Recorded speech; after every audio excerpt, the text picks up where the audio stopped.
Hello everyone, my name is Relax and Panic and this is another reaction to the Vinland Saga. It is episode 17, right? And well, things came crashing down on Askelad, right? I don't know how he wants to get out of this mess. Still, story-wise, I think he will find a way. Just saying. So, let's see how he does it. As always, feel free to comment, like, and subscribe if you have not already done. And if you want to see the next episode after this one, there is a little thing called Patreon where you can see the next episode already if you cannot wait. So, here we go. In 3, 2, 1, now.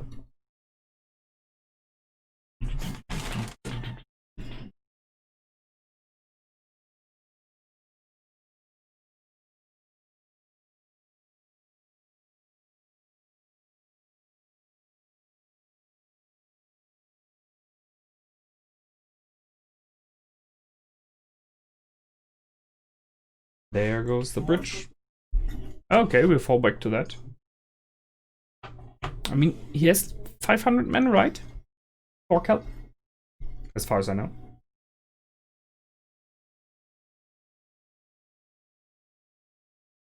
This man is just a beast. Abnormally huge.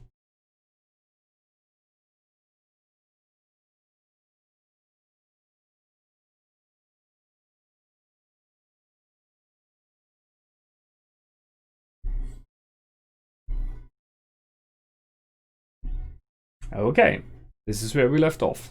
Now, I saw last episode there was no more wine. Why does he have a barrel now?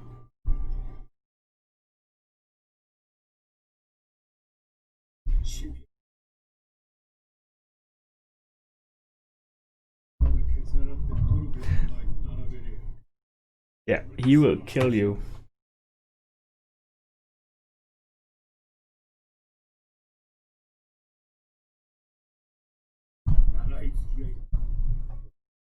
Okay.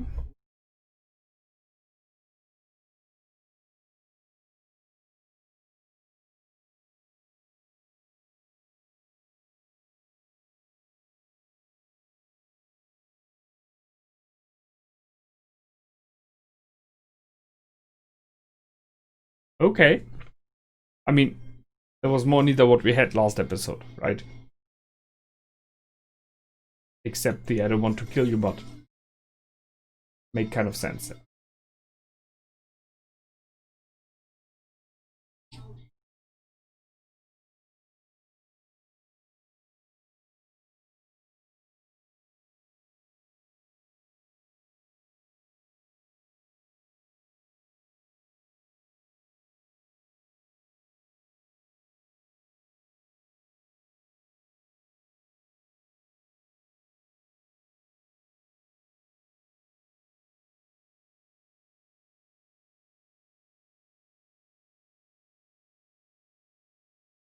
I mean, him turning and disappearing in snow was kind of a bit of a spoiler. But I guess no one was surprised, right?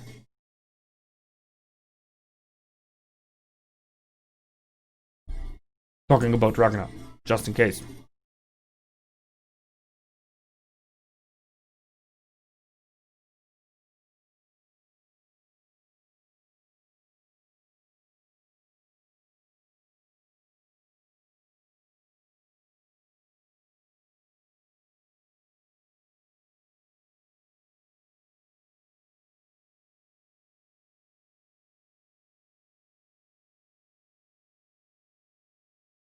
Avalon is the name of the island in the yeah, name of heaven. Yeah, Artorias Saga. Sure. I read the book quite a while ago.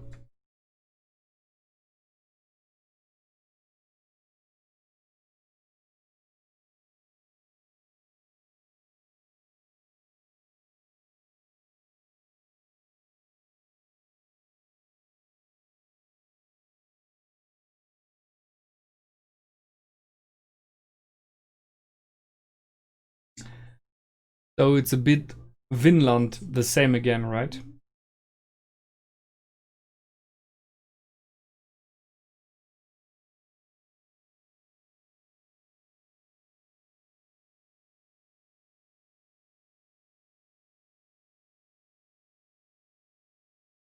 And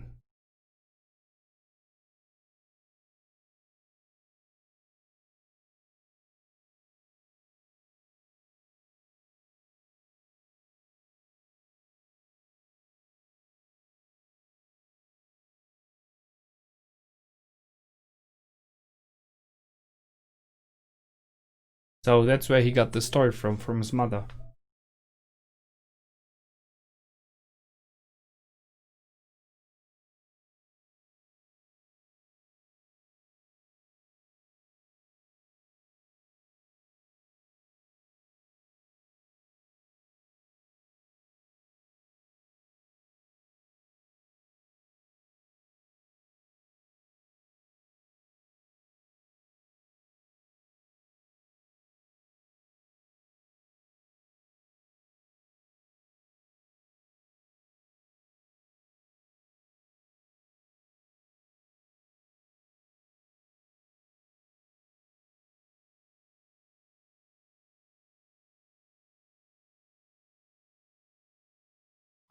Ah! Ah!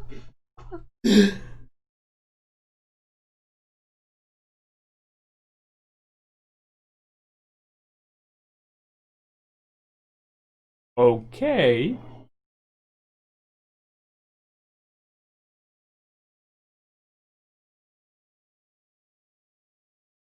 Seriously? I mean, wow, throwing knives, throwing daggers. So many! Holy shit!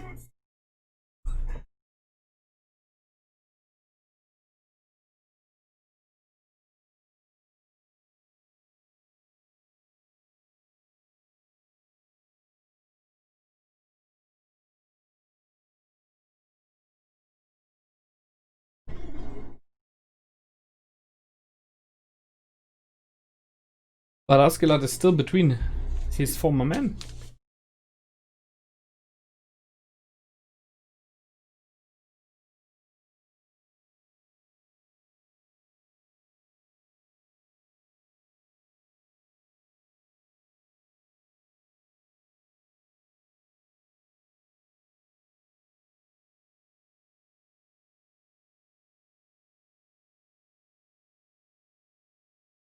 I just wanted to say that's not Askelad's eyes there.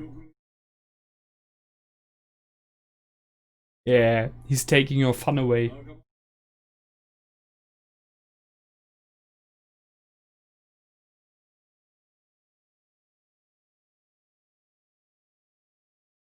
Yeah, if they kill each other, you cannot kill him.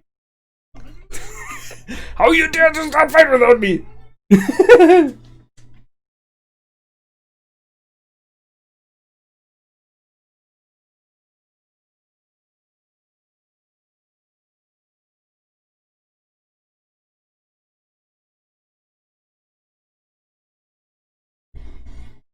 Why is the prince sitting so on the edge? There were a lot of throwing knives.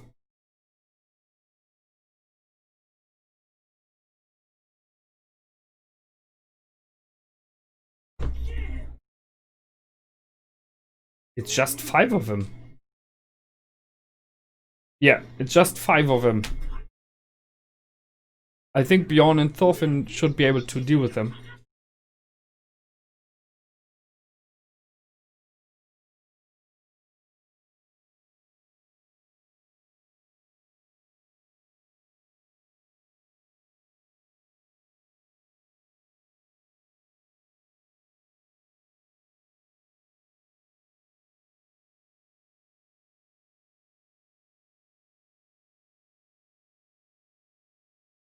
Yeah, they're clever.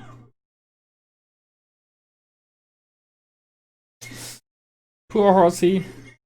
I mean, come on. You could have stopped and then just fought. Damn.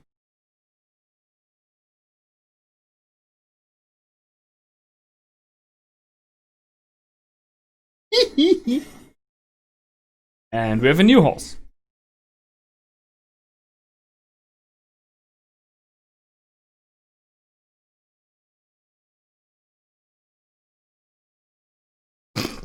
On his hair.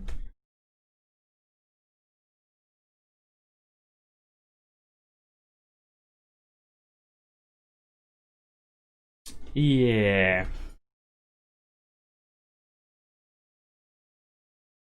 He has a mushroom.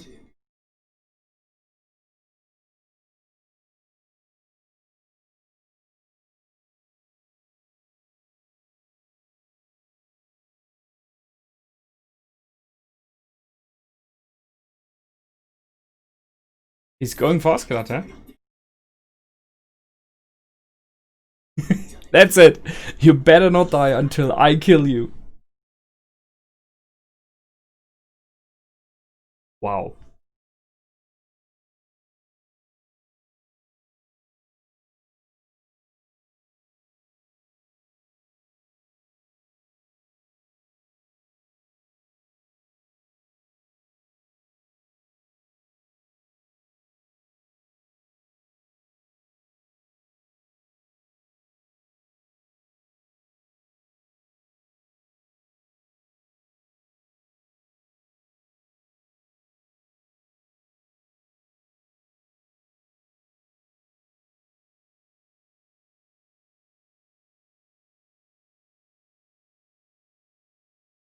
$49.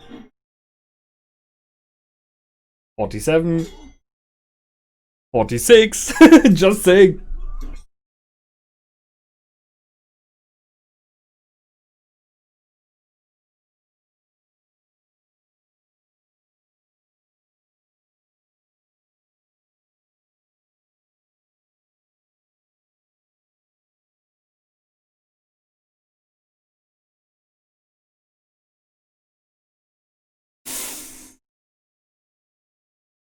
Armor can only do so much. Ooh, very unlikely through the helmet, but okay.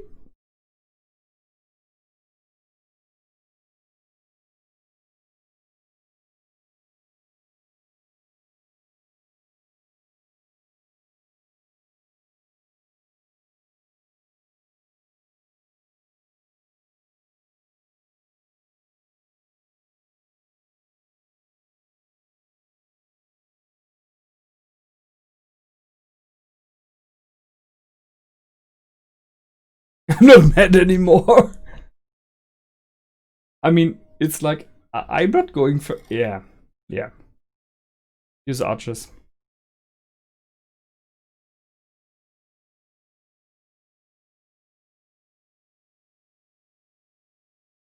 That's a lot of archers.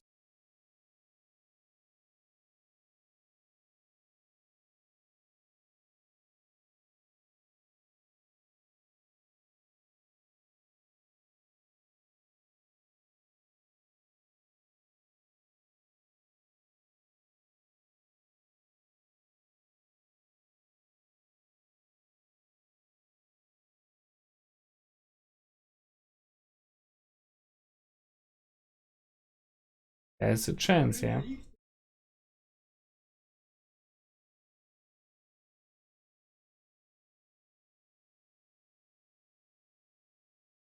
That's clever. I mean, you cannot aim for the legs when he's jumping like that.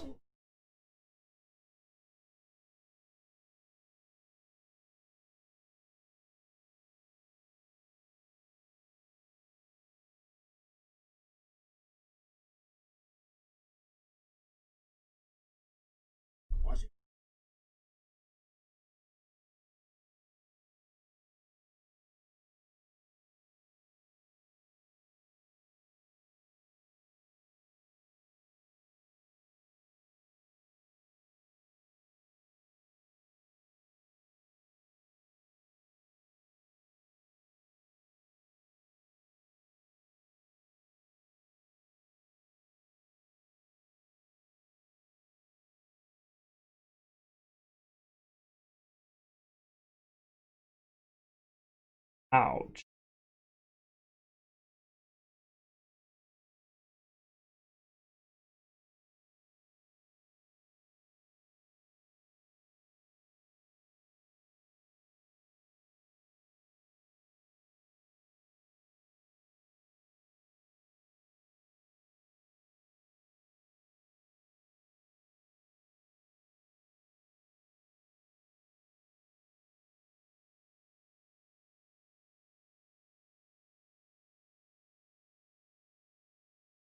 Yeah.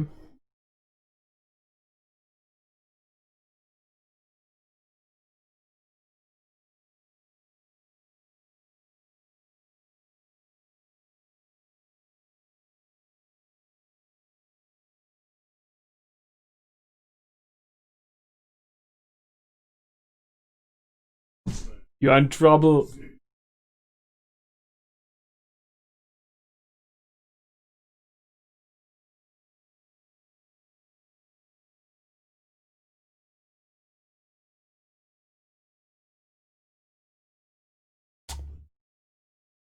Well, I think you're all going to die, but okay.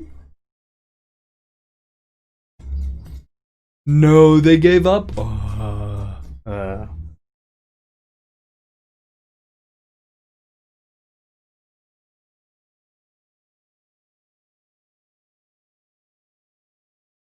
You're really epic, yeah.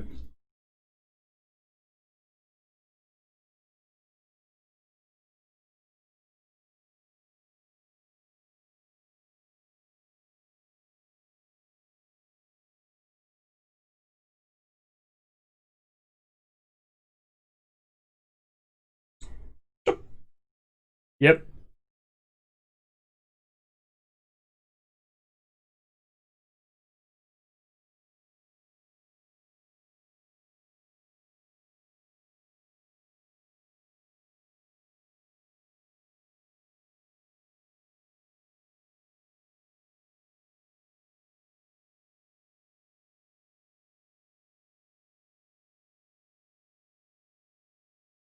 I'm just waiting for his head to fall off.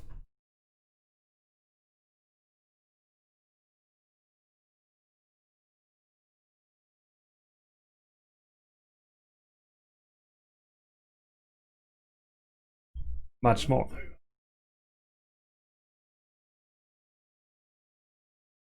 Yeah.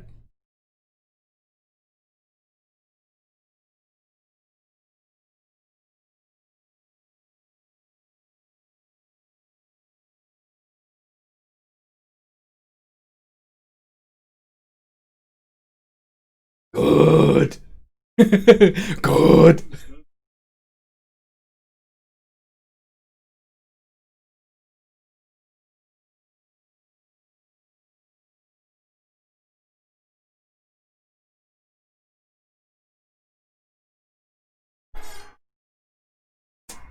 Well,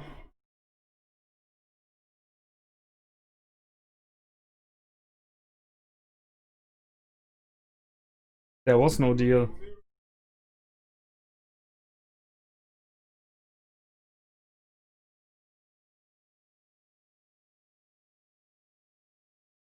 At least they get the chance.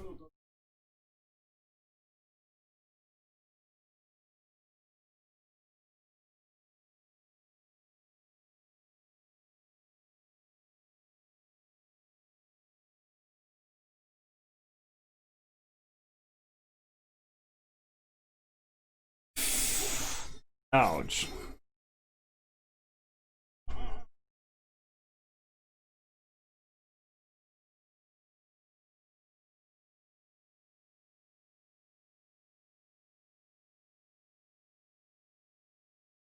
That's okay. He's just ignoring him all the time.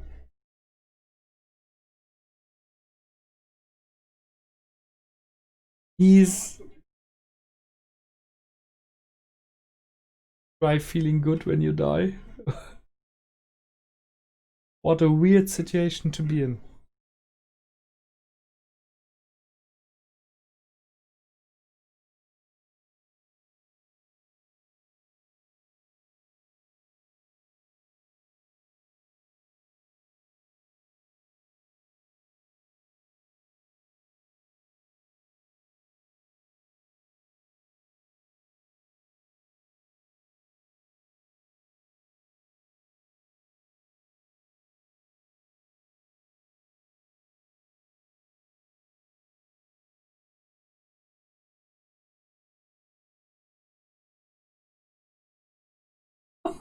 This picture. I'm sorry, I'm laughing too much and grinning too much, but it is just in a weird way comedic. Uh-oh.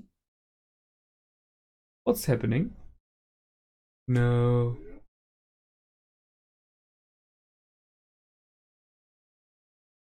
He freeze? Yeah, I think he... Yeah.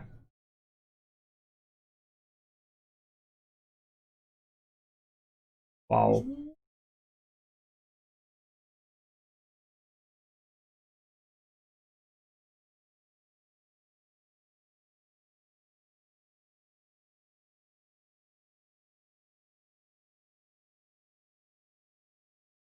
And here we go.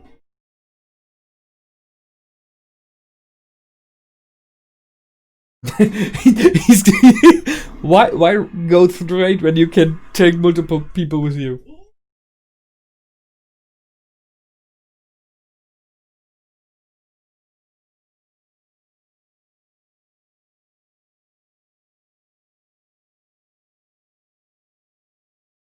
Poor horse. I already say poor horse. Yeah. Damn it! You can't do that! It's a damn horse! You cannot punch a horse full throttle at you back! Holy shit, this guy!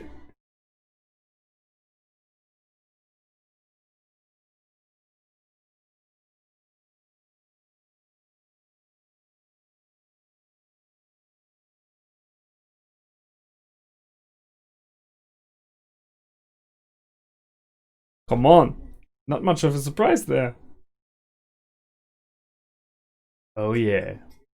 Here we go again. Second round. David versus Goliath.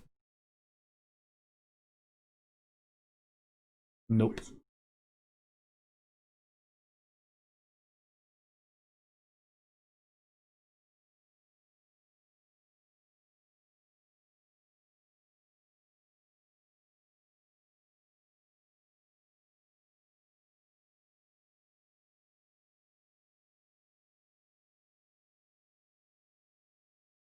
That's a reason for him not to do it yet.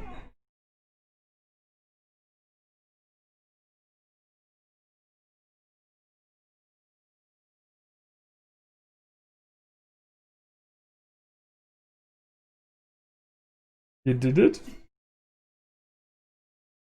You're the prize. Yeah, the men are all dead. Seems like.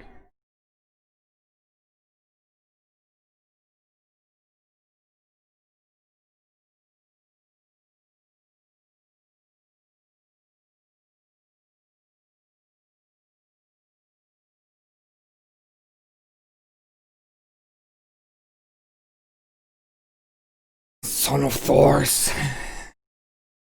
Damn, episode is over soon.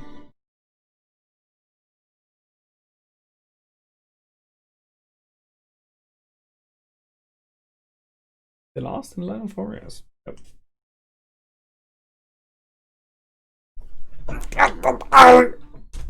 Why do they always do that? Didn't they learn? It's not nice to end with cliffhangers. Just saying. Okay. That was, I don't know why, but it was funny like heck, the whole episode. I'm very sorry. I know a lot of bloodshed was there and a lot of people died. And when it is about the characters, it should not be as funny as it felt to me. But the whole situation was, I don't know, maybe because Askelad did not take it serious in a real... I mean, he took it serious, we all know, right? But it was just weird. I think especially Thorkel. He always is a comedic sidekick here in the series. The reactions of Thorgrim, seeing him popping in, them being so, him and his brother being so insecure about many things, you know. They decided to go against Askelad, but then he's even multiple times able to kind of sway them for a moment. It's a weird moment. Yeah, but mainly it's Thorkel, who has too much fun with that. Which we all know he shouldn't, but damn it. So, I wrote down some things. So, on a more serious note, background, right? Avalon, King Arthur, or Arturius, here it is. So when I was way younger, quite a while ago, you wouldn't believe it, I read the book Avalon from, I think it is Marion Zimmer Bradley. I might be wrong. It's quite a while ago. Which was one of many takes on the whole saga of King Arthur. We all know that there are like dozens, if not 100 different stories who are kind of alike, right? And King Arthur, the story itself, which is in Great Britain, England, right? Very important, and even here in Germany, I heard of it quite a lot. Is not such a unique story as you would think, because in general, it is always this story of a king or an important leader that will return one day to save us all. Save us is in the meaning, in this case, the nation or the tribe, or a group of people, the cultural group, and so on. So there's King Arthur in Germany. I think it was Friedrich Barbarossa, where there is a storyline that he went under the mountains and is resting there, and once the day comes for his return, he will return, right? So there's like, I think, a story about a raven spiraling over the mountain, and the raven looks out for the right time to reappear. And then Friedrich Barbarossa will come back to lead his people into a new glorious age. And as far as I know, there are stories like this for many, many nations, many groups, where there will be people reappearing. So it's a very, very common thing. Alright, I just remember there's one of my favorite books, I think it is the Millennium Saga, from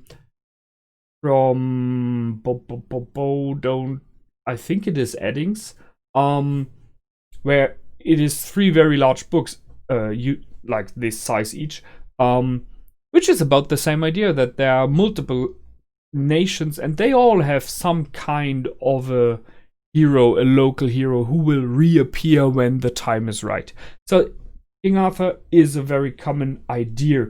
It spurs on something in us, but it works very much with this idea of either, if you are suppressed, so like we've seen with the mother here, right, of Askelad, having a bad time, and there's another leading class that you will then be able to rebel against them and to free yourself. That is very often the thing. Or it is about this, which is always a bit in this idea of being better than others. So like take what is rightfully ours. It's always this thing where I'm very, very keen on to make sure there is not very much in the world that is rightfully yours.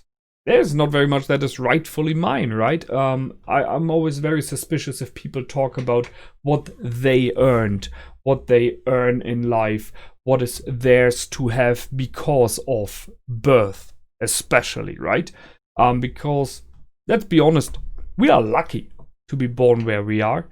I guess most of those who watch this as well. So, always with a bit of salt, those comments. So the whole storyline is the savior. In Germany, we say the Heilsbringer. So someone who brings the good things back, right? So yeah. With Askelad opening up to his former man, that was surprising. I hated you the last decade. I mean, we know now due to the last episodes that he really felt like that. Which is a bit surprising. I mean, so he very often acted like, so he just used them very much. I think additionally it helps him to get into the mood. I'm not sure if it is 100% true that he hated them. But there was some grudge inside, no question, and he was mainly using them, but I think he had some compassion for his men here and there. I'm pretty sure about that. But there is a split done by his men, so he finishes it by, so you chose to usurp against me, so let's not act like you like me anymore, because screw that. it's kill or be killed, and he finishes what they started, kind of by saying, so if you go without me, then we're not friends anymore. Do not even think about that. It brings him in the mood, it brings Zan in the mood to fight, and he needed that fight because he was still planning of having Thorkel come in. So he knew Thorkel would run and rush towards him once there is a fight. And in this chaos in a fight, he hoped to escape. 10, 15 years ago, it might have worked like that because he would have been fitter than he is, and he's still awesome, right? But he reflected on it himself by saying, damn, I'm getting old. Due to that, the time that he planned having for that did not fit his expectations. So possibly he should have talked a bit longer in the beginning to make sure Thorkel is moving in further. But then they would his men would have seen it possibly and would have reacted. So not sure. The fight began with the cart running off, Askelad killing people left and right, and very surprising but very nice, Thorfin having a lot of throwing knives. So he had, like, I think 3 in each hand, and then a second volley, which means multiple things here. We have seen in the past in one of the fights in one of the duels against Askelad that he's pretty good at throwing a dagger. So that is something he was able to train, clearly. And having those weapons, and they are all the same, means he has to have gotten them somewhere.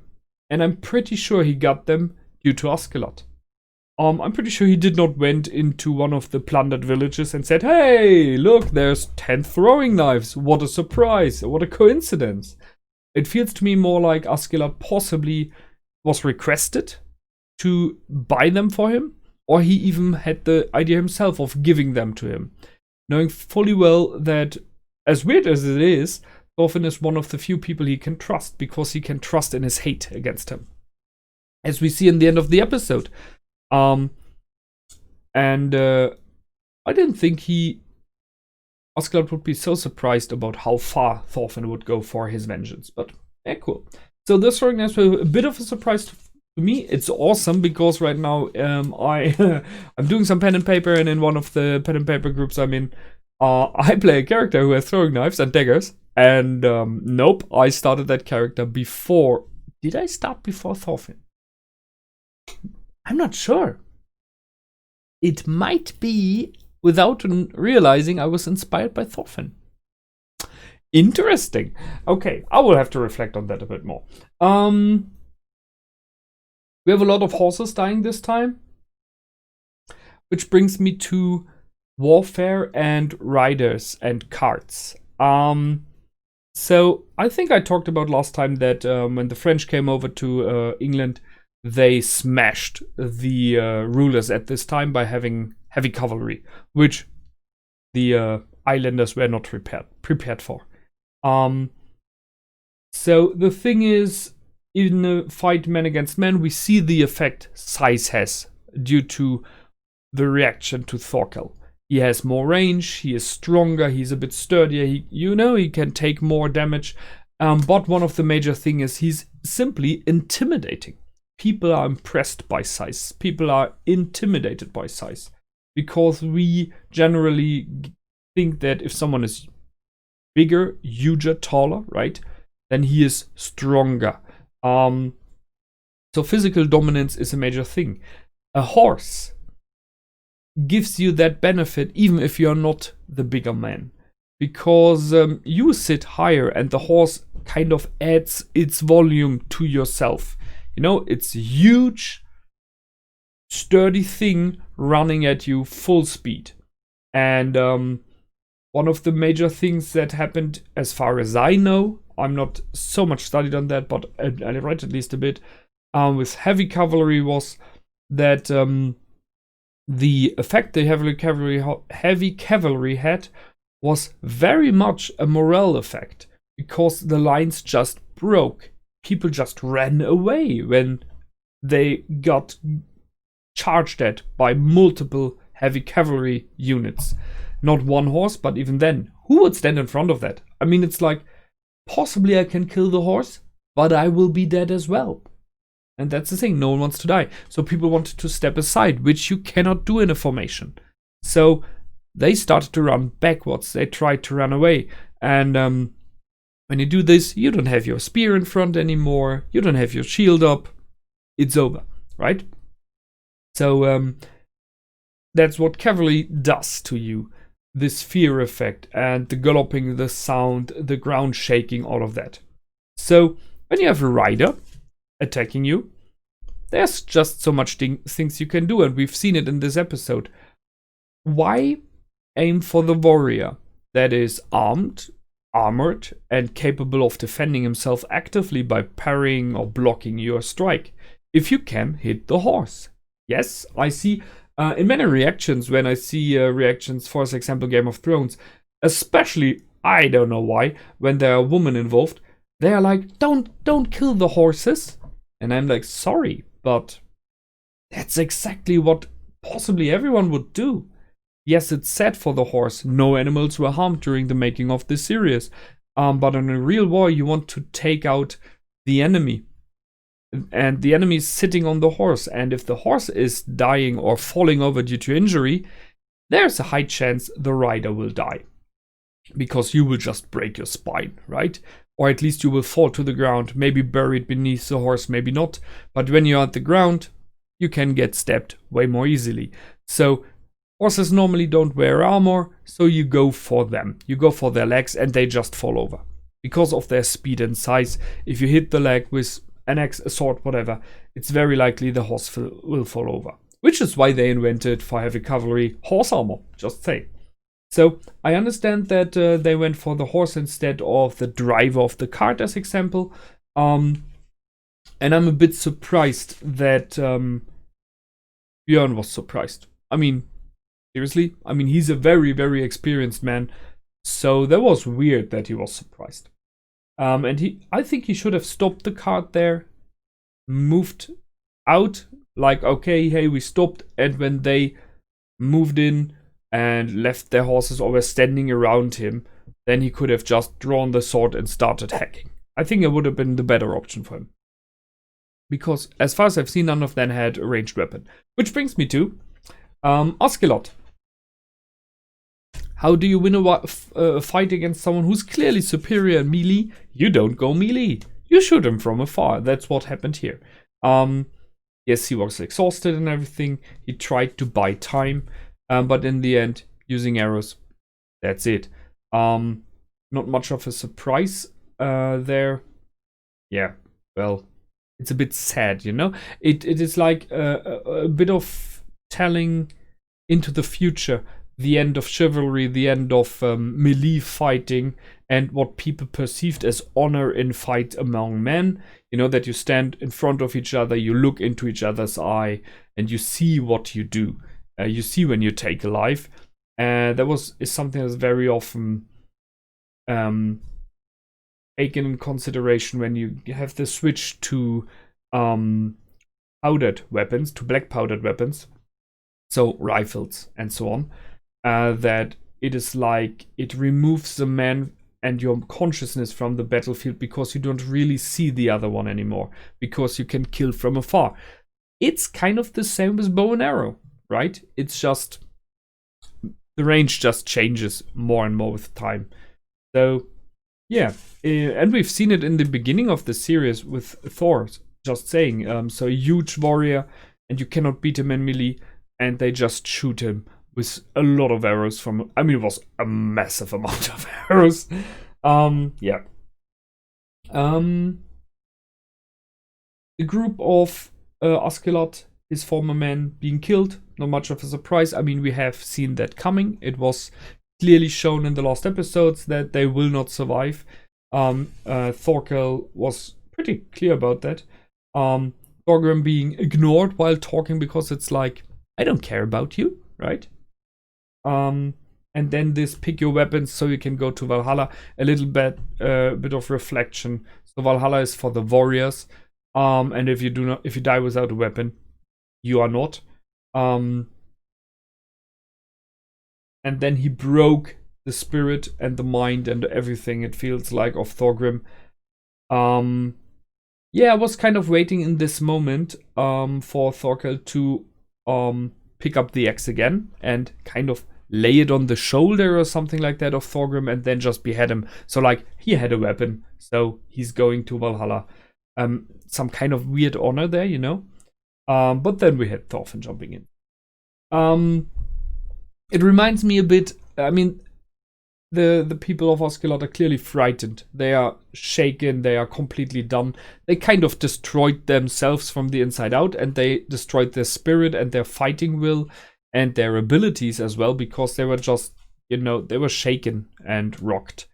I think if they would have, with Askelad, made like a real front, a real fight against the group of Thorkel, they would still have lost, no question there, but it would have been at least a bit more even.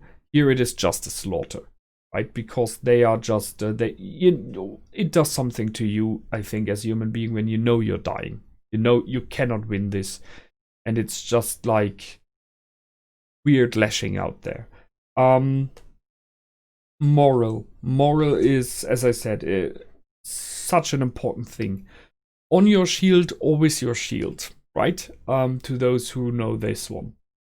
So we ended off with having a duel, and I really look forward to that. That will be interesting. Again, the last one went quite well, I would say, for Thorfin, although I think there was a lot of luck involved.